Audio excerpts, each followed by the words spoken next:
Sports are a way of life. Feeling emotionally hurt is not okay. For all the athletes out there, you should never think that homophobic and misogynistic slurs aren't acceptable.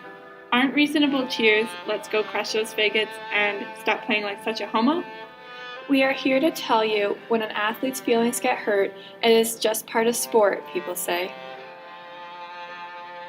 And what we really hope you understand is that male athletes should not be emotionally hurt because people call them pansies, girly, soft, weak, gay, and homo.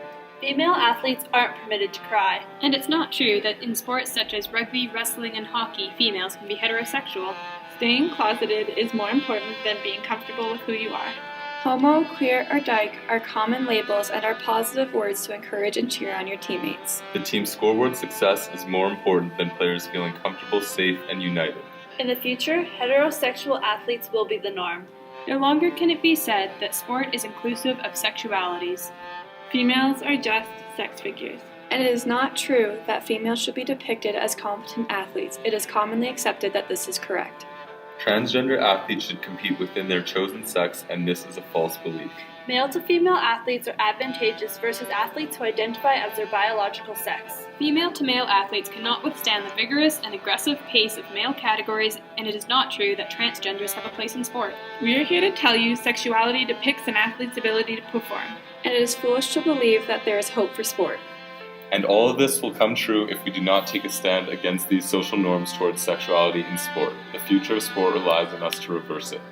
There is hope for sport, and it is foolish to believe that sexuality depicts an athlete's ability to perform. We are here to tell you transgenders have a place in sport. It is not true that female to male athletes cannot withstand the vigorous and aggressive pace of male categories, and male to female athletes are advantageous versus athletes who identify as their biological sex. This is a false belief.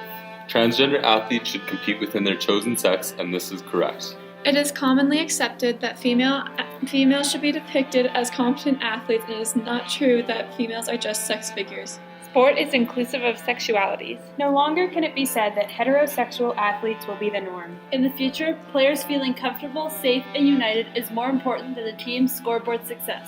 Words to encourage and cheer on your teammates are positive. Homo, queer, or dyke are common labels, and being comfortable with who you are is more important than staying closeted.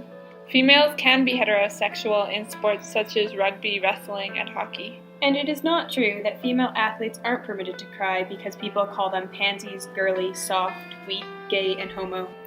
Male athletes should not be emotionally hurt, and what we really hope you understand is that people say it is just a part of sport when an athlete's feelings get hurt.